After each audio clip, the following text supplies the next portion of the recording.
This is a dialogue with J. Krishnamurti in Madras, 1984.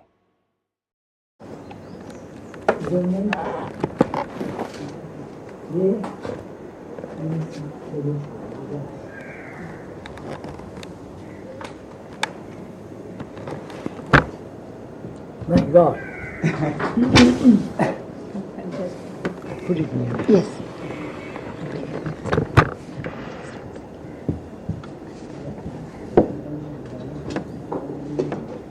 What is beauty, sir?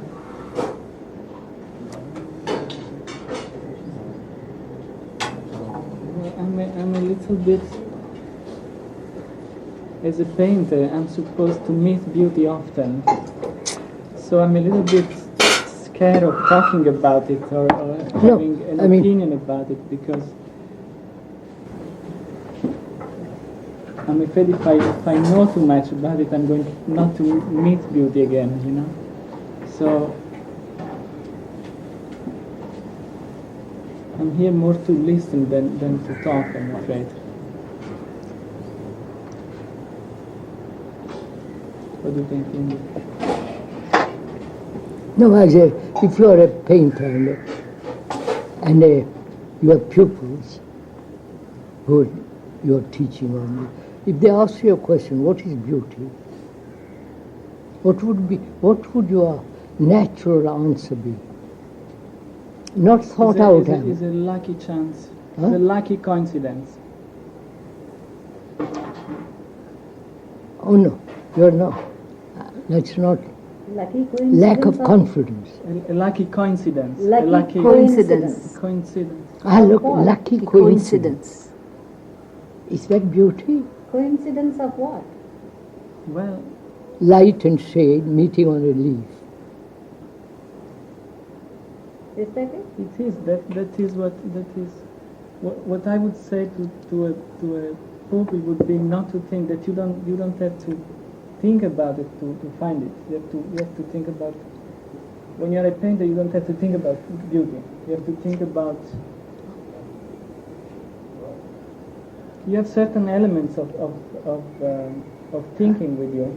You have a tradition you belong to. You have your own personal experience, and there is a question in the air, and you have to get the question, and you have to answer again and again, and that is what the painter does. And then beauty is a magic side of it that you don't know how it happens. Are you saying, sir, that beauty is man-made? Yes. Huh? Yes. This is what I'm saying. At the same time, the moment I say it's magic, then I say there is something which happens which is not man-made, but is very. Notre-Dame à Paris, or any of the cathedrals, they're all man-made. They're marvelous buildings, right? Right, sir? Absolutely. Marvelous architecture, the proposals and all the rest of it. So, to you, beauty is man-made. I think Heidegger would agree, right? Yes. Not beauty. He wouldn't say beauty. He would say that the way you get truth is more through created art than beauty which you find. That's out man-made. Yes. That's what he's saying. There is a morality in beauty somehow. I mean, when you follow strictly certain sets of behavior. Well, no, it's not about No, it's really a morality. It's not a formality. I'm not talking of formalities. I'm not talking of tradition as a field of formalities, a formal field. I'm talking of really of some kind of a personal experience, of the integrity of a personal experience. Somehow, if you have that, you get across beauty sooner or later, it seems. In the sense that other people find that, but you are not the one who find. I don't know if there is beauty in the painting side. I don't look for beauty in paintings. Other people do. But how can you say that beauty is man-made? After all, there's the beauty of nature, the sunset, trees, so many things.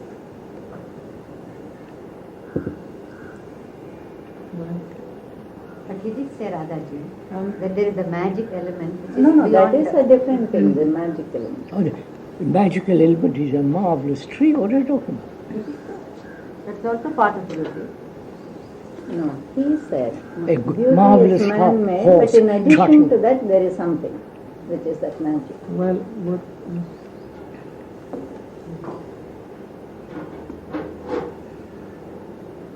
You've seen the white horse whiskey.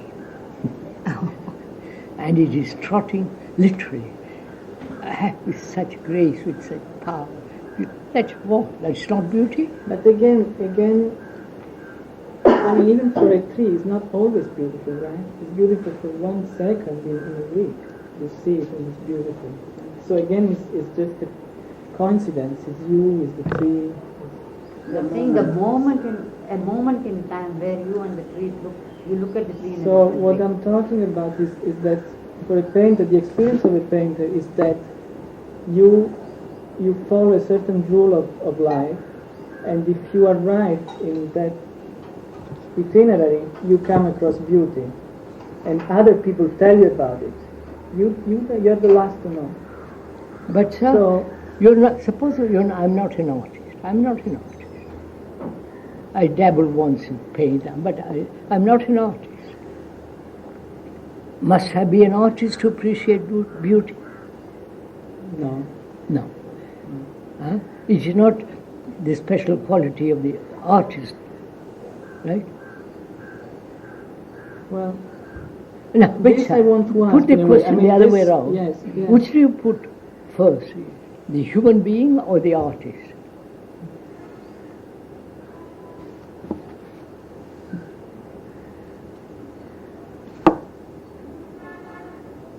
Well, I guess there is already something wrong in asking this. I mean, in putting this dichotomy. There I is know, something- I'm purposely putting it, forgive me. At the same time, it's a reality. I mean, Are the two, all right, put it there. Are the two together? The artist and the human? well, there is something very. Something happened in the. I don't know if this has to do with your question, but since William Blake, since the 1700s, artists in the West are in a way they are disconnected by a tradition. They are disconnected by an idea of human being. Of course.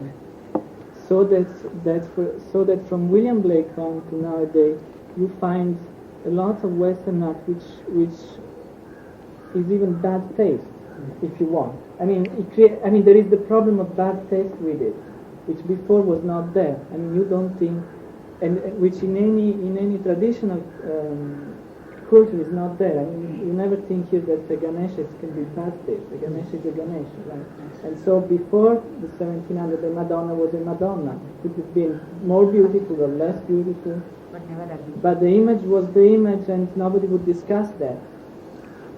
Whereas now, the image is not can be any image. So It's what one there reads is into. this separation, which is something which never happened. It's totally new. Why?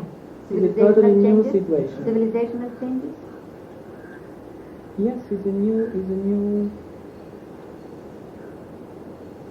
What is it? Maybe it's the Western civilization after French Revolution. It's a civilization without a religion in the old sense of the word. So I cannot answer because there is not an idea there is not a common ground about human being either, because there is not a common ground about metaphysics. Why isn't there a common ground? After all, we are all human beings. Why isn't there a common ground? You were born in Italy. and another is born in India. You are conditioned by your Well, environment. let's say there is not a discourse about a common ground. It's like if religion as common ground is disappeared, and it's just something which is not said, which we don't talk about, which probably hold the world still, but there is not a discourse about it. Nobody can talk about it. About religion. About religion as a common ground, politics. about a common ground, about something we all have in common. There's not really a discourse about that. There's not a tradition of learning about that. Freud discovered unconscious and sex as the main drive of human beings, plus other things. That's shared by almost all human beings.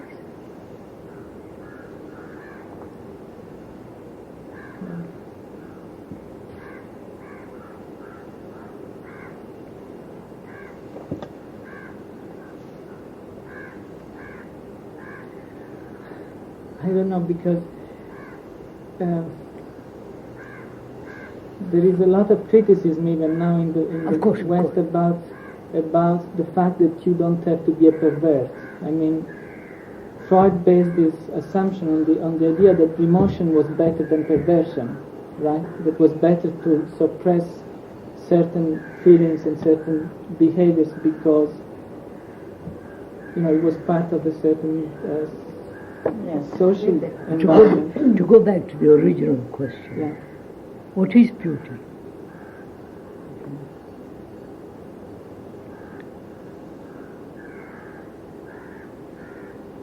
When does one, I'll put around the question the other way, when does one see beauty or feel the dignity in the depth and the quality and the wholeness of it? It's not a fragmented thing, it's something whole.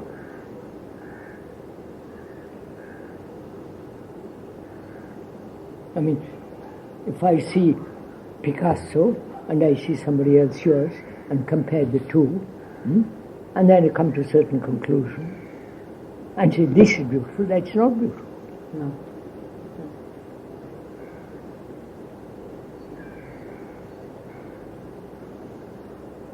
When does one see beauty?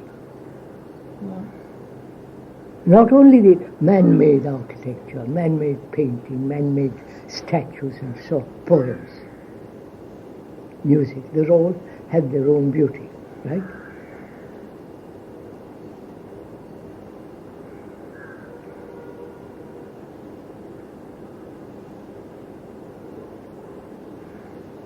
What is the artist superior to a man who is not an artist? Don't you feel slightly about? It's a really mean question.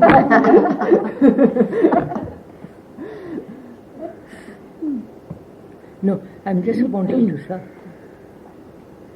because we have divorced art from daily life, right? You paint a picture, you are famous, not famous. She buys your picture, and I go and look at it.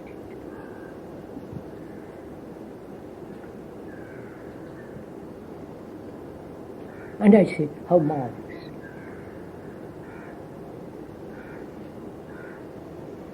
But is that beauty? Or beauty isn't the, I won't say. My experience is a sense of identity, I would say. I never think about beauty, but I do think about unity. I do experience a kind of feeling of unity. I said whole. Of rightness. I said whole. Yes, I do experience that. I mean, a leaf is whole. Therefore it's got great beauty, a leaf. Right? A tree that has been looked up, cared for, it is a whole tree with great beauty, sound, all that is a great thing. Also, for a painter, I have to say the emphasis is more on the activity than on the object. What really matters for a painter is the moment he's doing it. Yes, that is the yes, high but moment. you have an image of it, Yes, I have a desire. and you put it. Yes. But to look at it without the image, this leaves somewhere else.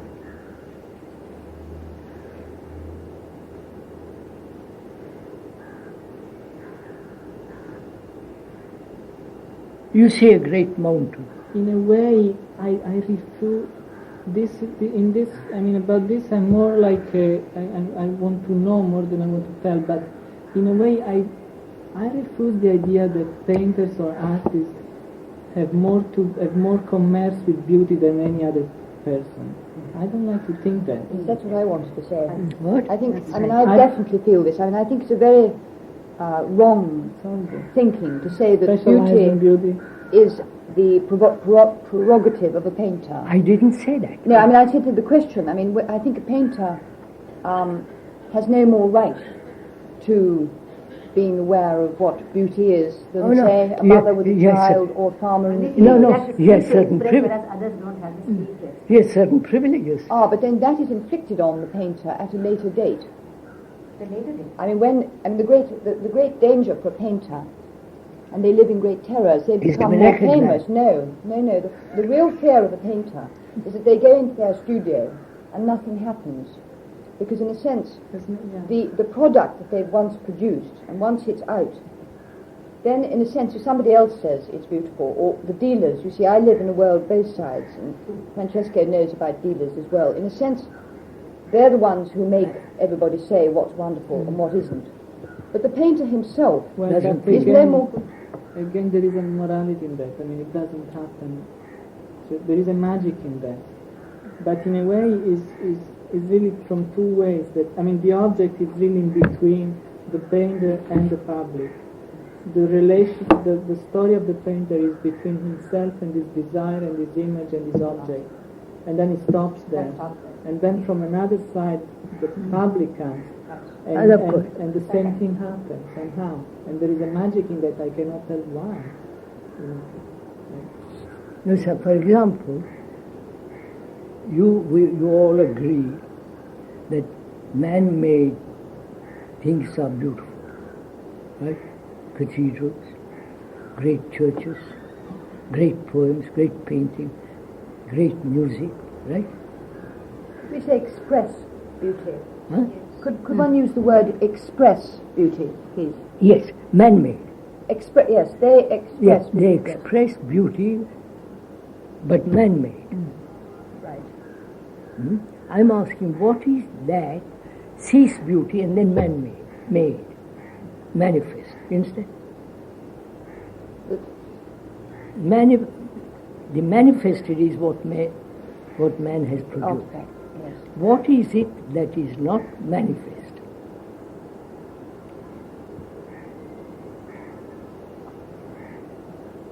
Now, just a minute.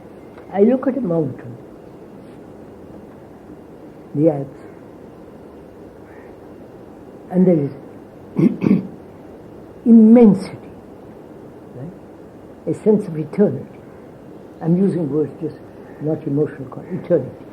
A sense of extraordinary magnitude, a sense of depth and valleys and sails, and, incredible.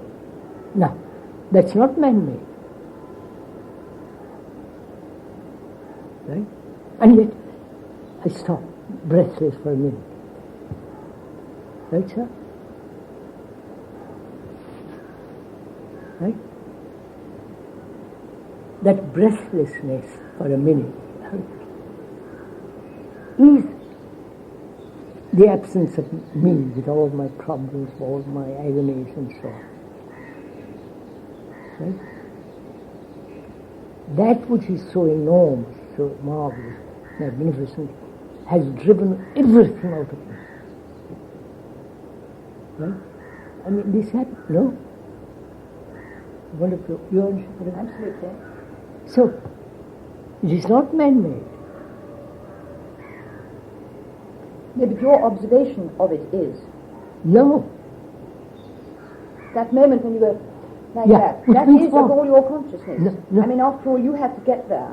I- You had this experience. No, I don't have to be. I'm there. Suppose. Right. Don't bring in the coming to it on. I drive along and I see this thing. For a moment, I'm breathless in adoration, whatever you like to call it. And at that moment, the me, my problems, has completely gone. Right? This is common occurrence. That is beauty. When the self is not there, that is beauty. Right? Like a toy given to a child. The child is quiet. Right? You would agree? Of course. Anybody would agree. As long as the toy is interesting, not broken up, he's quiet. Right? And when this is quiet, nothing abnormal what I'm saying. Agree? Right? So, the mountain has completely put me aside. Right? Myself, my problem. Now, can I live in that state without the mountain? Yes, sir. Then that's the beauty. Then I can express anything I want.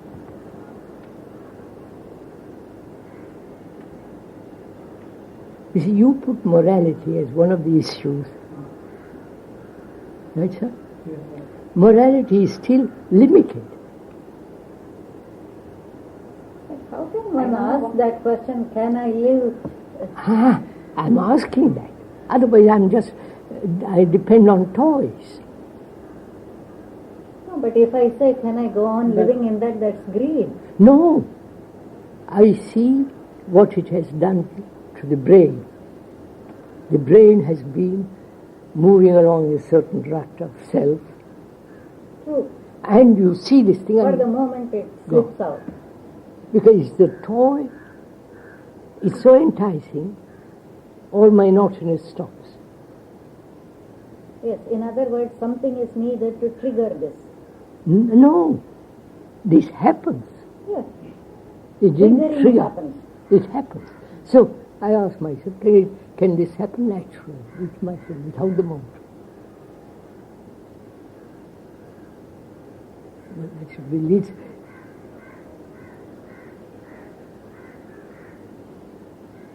So I'm saying, man-made thing is not fundamentally beauty. Sorry.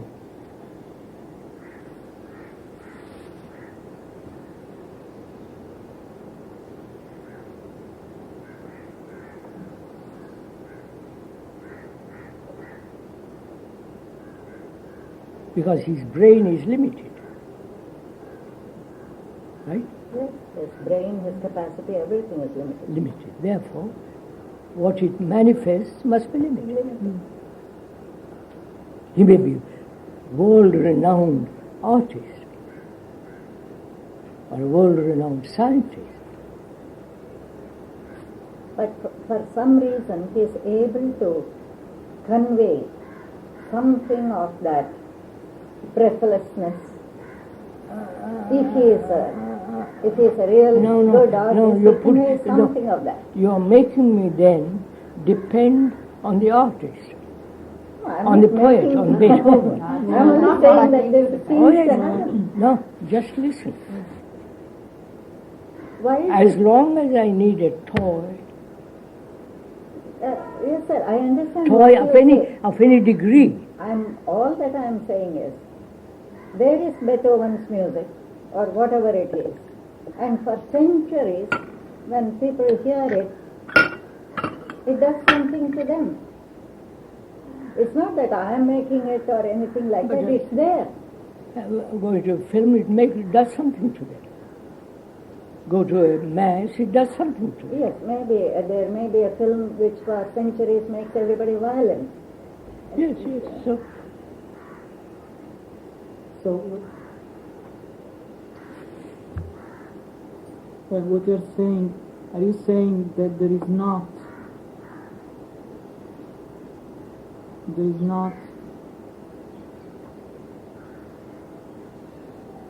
I mean, are you saying that there are not privileged ways to get in touch with this selfless moment? Are you saying that? Are you saying that this, let's say there is this selfless moment, this selfless... You know it. I know it. Everybody knows who sees something marvelous. Okay. Are you saying that there is no... that there cannot be any commerce with it? I mean, there is not a better way, there is not a privileged way to get in touch with this state? Are you saying yes, that it doesn't course, matter where you are or what you do? Of course. So, I have Beethoven, Fifth Symphony of Ninth Symphony, and it's an astonishing symphony, and I'm silent, right? I'm just listening to it. During that interval, during that listening, K doesn't exist, right? Right, sir? Right? Now, when that music stops, K is back again, right? Right, sir? Yeah. K is back again.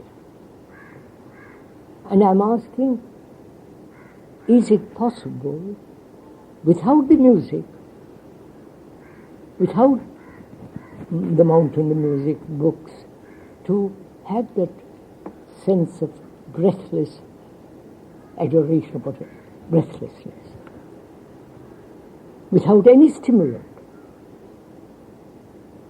Means, Yes, but what is your opinion about that?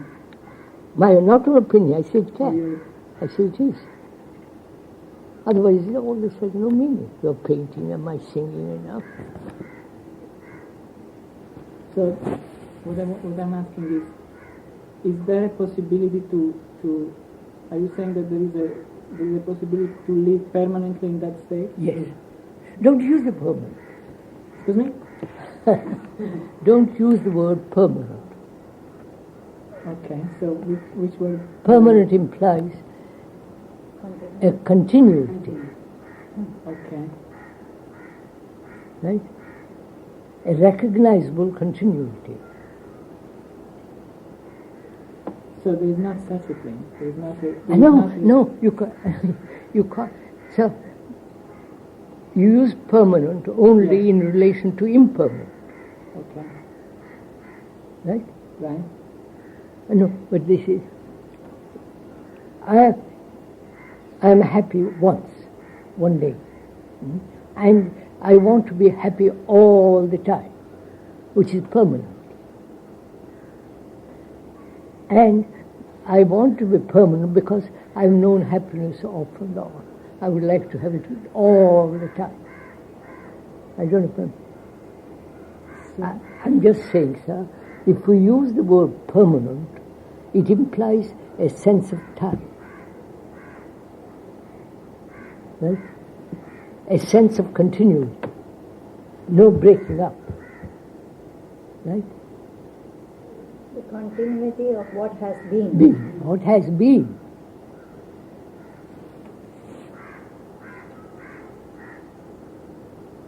So are you saying that this state of Selflessness. is there whether we know it or not? Oh, no.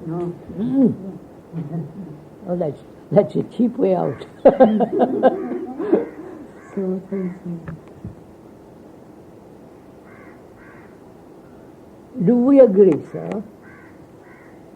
Any great poem, any great music, any great mountain, for a second or two, there is the absence of the self. Do you agree to that? I do. Right? And one takes drugs to come to that. Right? Mountain was a stimulus, drug is a stimulus, reading a poem is a stimulus, seeing pictures is painting. They all act as stimulus. Can there be selflessness without stimulus? Sorry. Otherwise, I'm dependent on stimulus, which means what? If I keep on being stimulated, my brain becomes dull.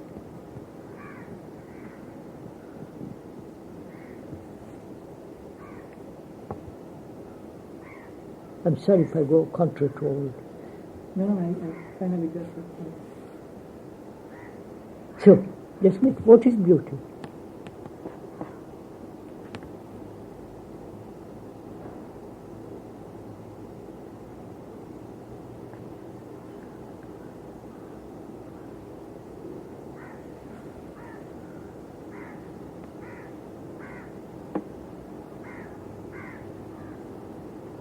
Well, I'll try and say what I feel. I'll try and say what I feel about it. I feel that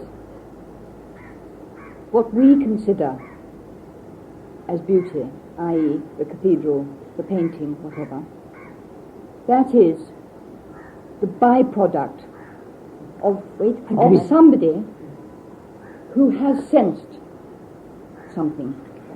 And that beauty is not necessarily anything to do with the product. So, it's to do with the energy that exists in a very unformed way throughout the universe. And every now and then it's broken into or picked up or vibrated against and it appears, it manifests. But it is only then, like last night when I was sitting next door to you and listening to that music.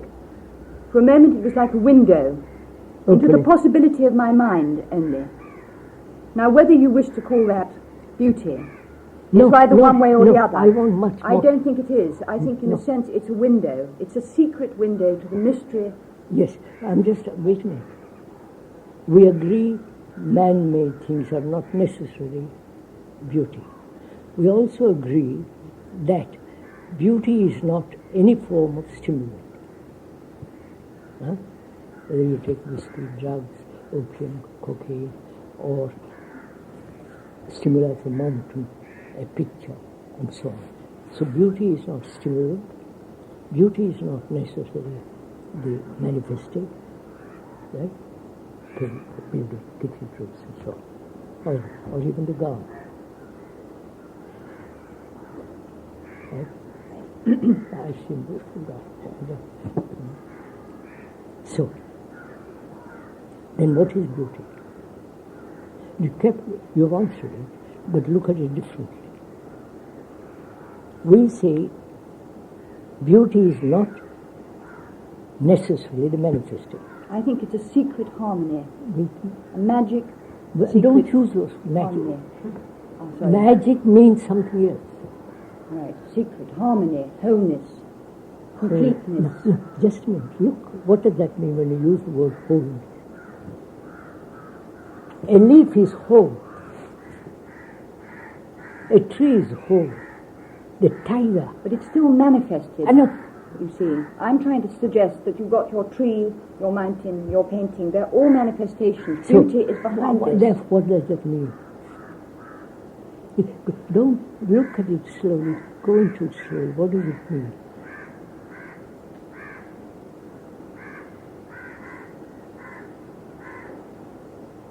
Would you call love, careful, I'm using that very shy word. I know the English hate that word.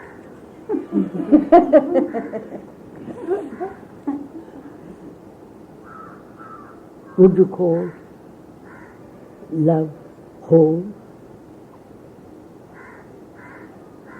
Not whole, I mean, in which there is no sense of effort, accommodation, adjustment, no sense of jealousy.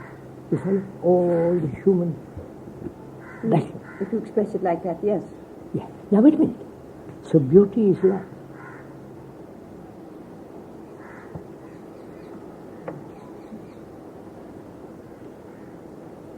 If there is love, there is goodness. Right? Again, another horrible word, old-fashioned word, but it's a good word. And beauty is truth. If I live completely truthful life, honest life, no double talk, no fragmentation in me, right? That is.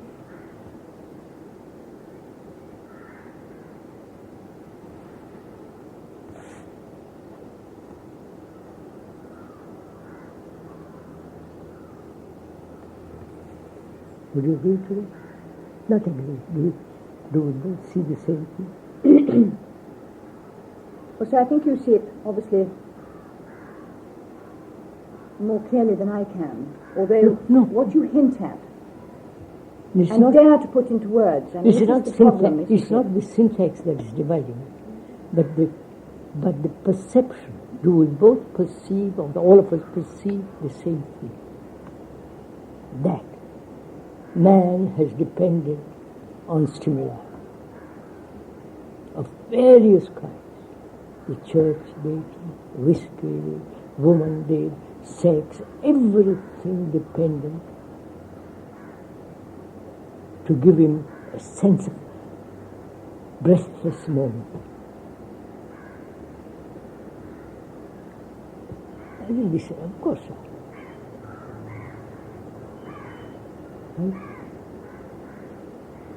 And we are saying, if it is a constant stimulant, then the brain becomes extraordinarily dull.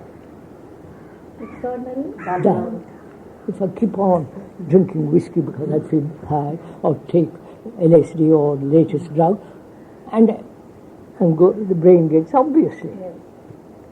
You tear it to pieces. So you can put aside all stimuli, which is quite difficult. And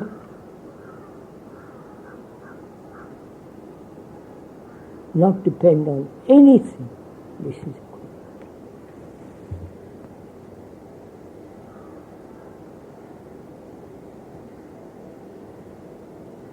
Then, what is beauty?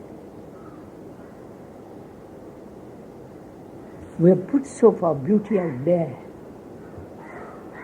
right? Beauty is not out there, it's inside. Now it's not beholder, but it's the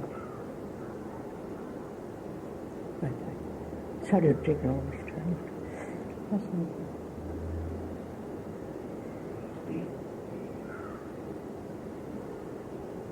Sir, are you also suggesting that any attempt to express it or make it manifest the way the artist does or the poet? Of course you are limiting it. So you ask a question, sir, which is there creation without manifestation? If manifestation is limited, It is limited because of the mindlessness. no, sir, a tree is manifest of an extraordinary life, which is mankind, all the rest of it. Is there a creation without manifestation? And all creation must manifest. Are you equating a state of beauty as creation? No, I want gone further, which is, oh Lord, what is creation? Sir, you are artist. What is creation to you?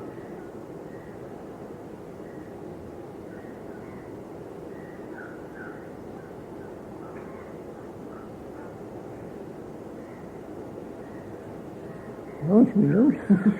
I'm letting him speak.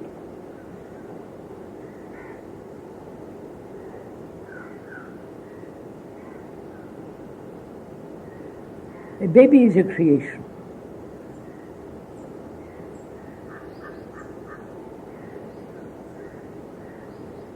The man who writes a marvelous poem, he says, that's my creation. Well, it seems creation is some kind of being in between. I mean, you are in the right place, doing the right thing at the right moment, and putting together a net of different things. So it has to do with unity, with finding a connection. Because you have a constellation of things, and you find the line which unifies all these things. Or you say creation is proportion. No, I'm not saying that. I'm trying to understand what you say. What I'm saying is that in the world, you look in the world, and there is a constellation of things which have no meaning and no connection. And then, and you are part of that. And then a certain behavior, certain things you can do, an object you can make, can put all these things together in one image, in one line. You follow just one line, and you put together things, and they have a meaning after that.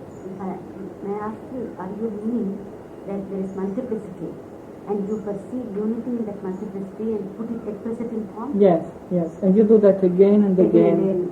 And again and again, and you cannot. So I'm not talking of things you know. I'm talking of things you don't know. I'm not talking of proportions. I'm not talking of anything you know. I'm talking of something which you don't know, and which happens through you. And after that, you know it, and you have to throw it away, and you have to do it again. The birth of meaning. Yes. Something like that. Yes. Perception of unity and birth of meaning.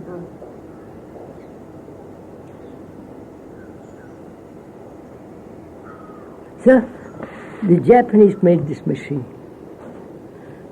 Various parts put together.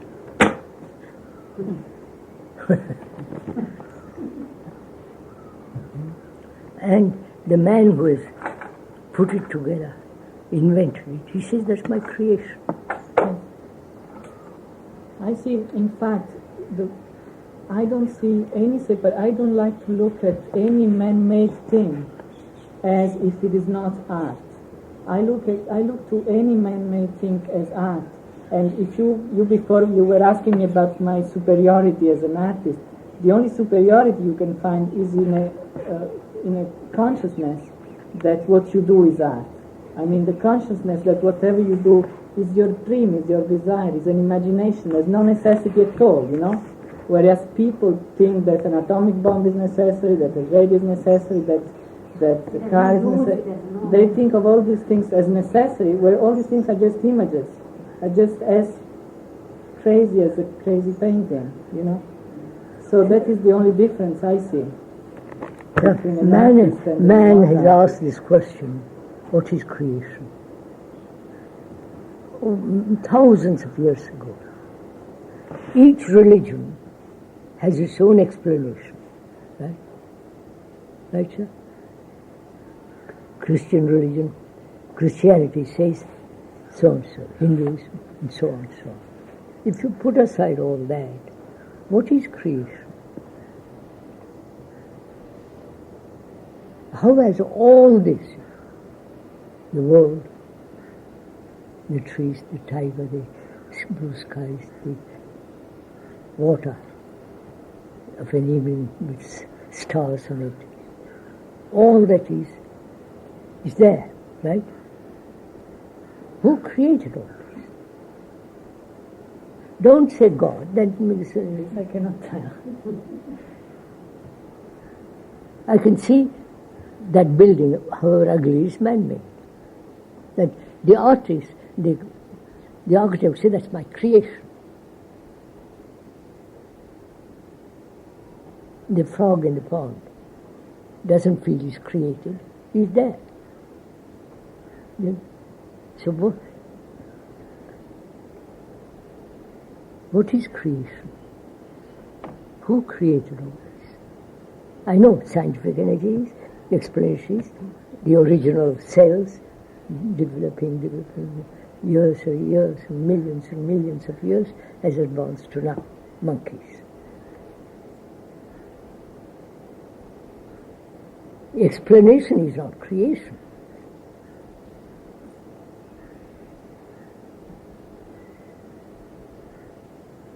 I mean, to ask...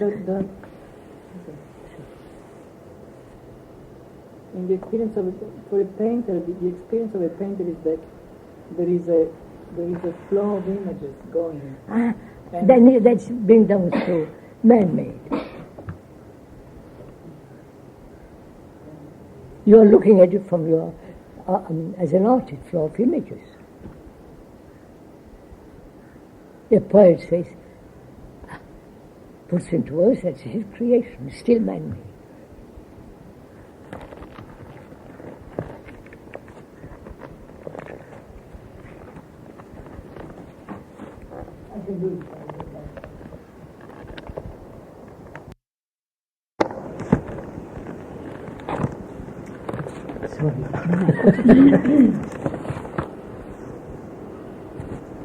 Well, all I know and I can say is connected with the fact that I feel the presence of this flow of images and I know that if I behave in a certain way, I can let these images flow. So I just, in a way, it doesn't seem that things start with me. They just go through my activities from one place to another. Sure. I put that question to you. What's creation? You have an answer. If you had no answer, you understand, sir? You understand what I'm saying? I put that question to you, and you have no answer. The question remains. Right?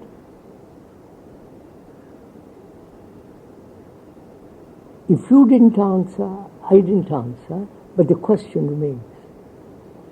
You understand?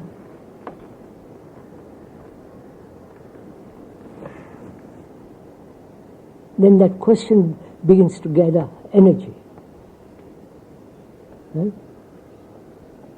As long as you don't answer and I don't, it's there.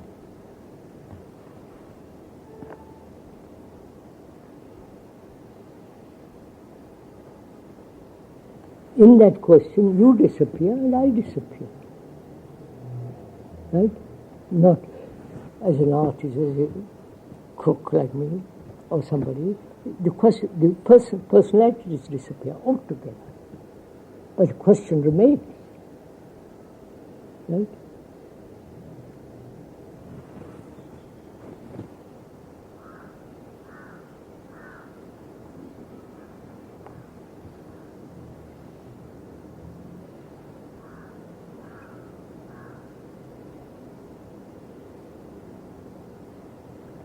So what I want to know is that is when you say this,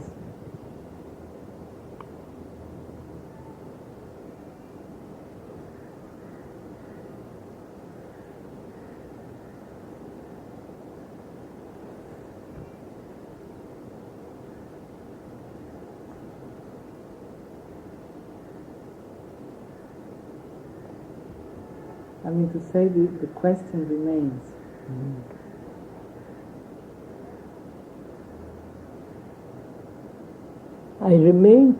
The question remains. Therefore there is silence on your part, silence on my part.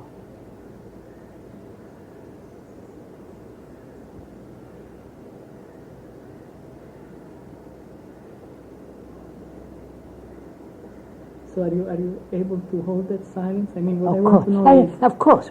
Is if it is a sophistic question or if it is a loving question.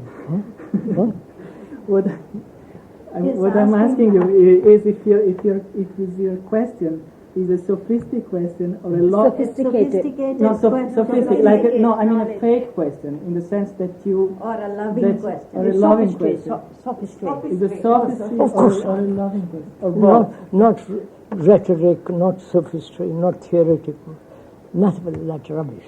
So is that a loving question? What? Is that a loving question? Loving question? Now, what do you mean by that question? Well, No, be careful, sir. What do you mean by loving question? I mean, if No, we started out by asking what is creation, right? yes, Not intellectual, but I want to yes, find out. this I understand. So what I'm asking you is the moment you bring me to a point where I have no answer and I'm able to hold my silence and to see instead of saying, do you see too?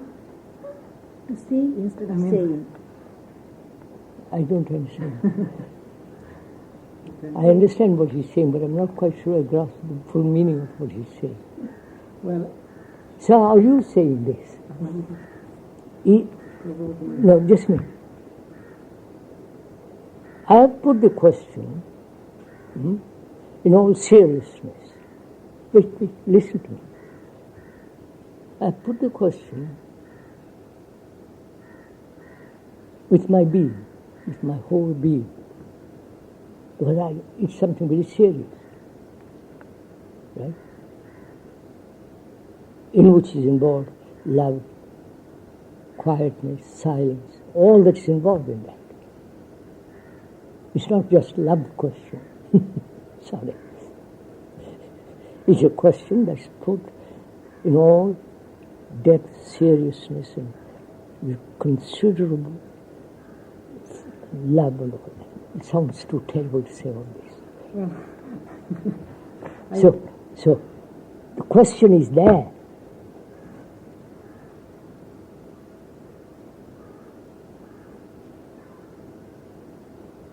And if you and I met that question with the same integrity, I'm not saying you are not, with the same integrity, with the same intensity, right? And sense of meeting the thing together, then that question has an answer. The question is the answer. I don't know.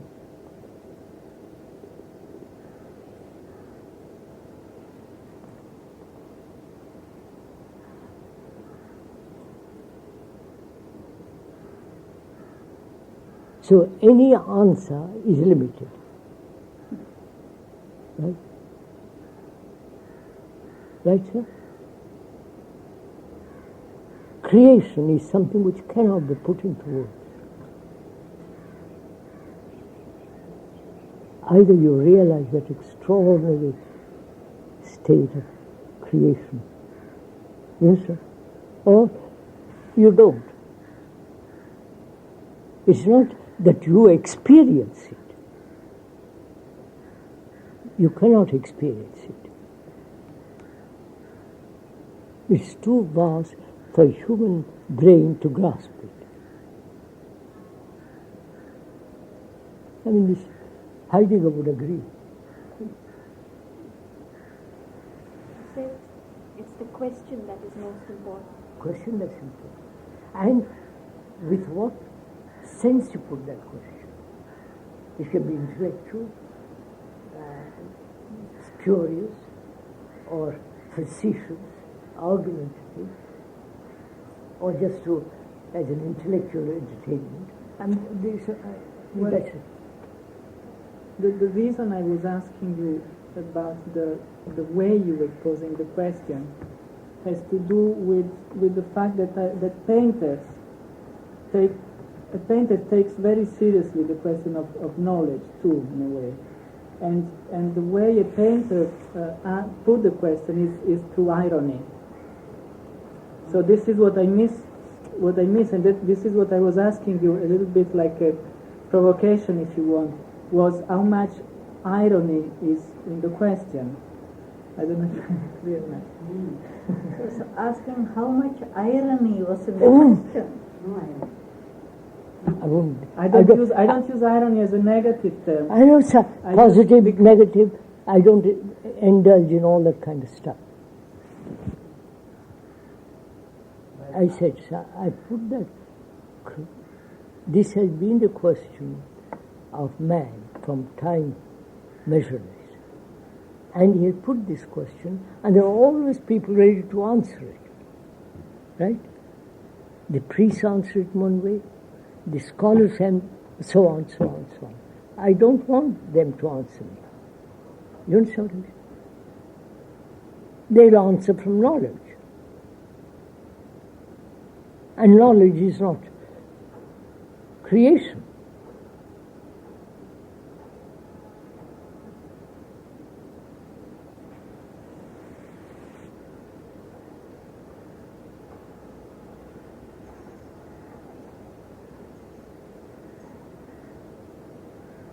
Listen, this, you see, this is a very serious question. I mean, this man has tried to find out. The Buddhists have one way, you know, all the Christians and so on. Those are all explanations, that's not actuality.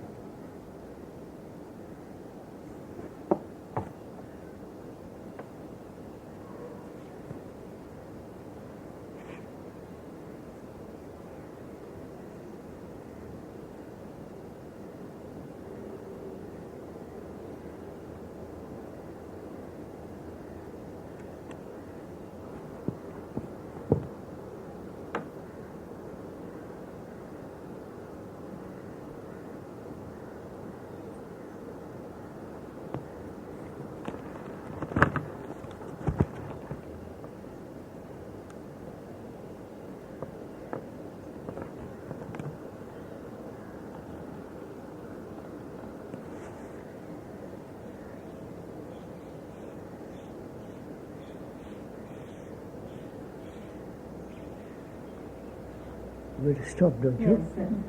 Go and rest.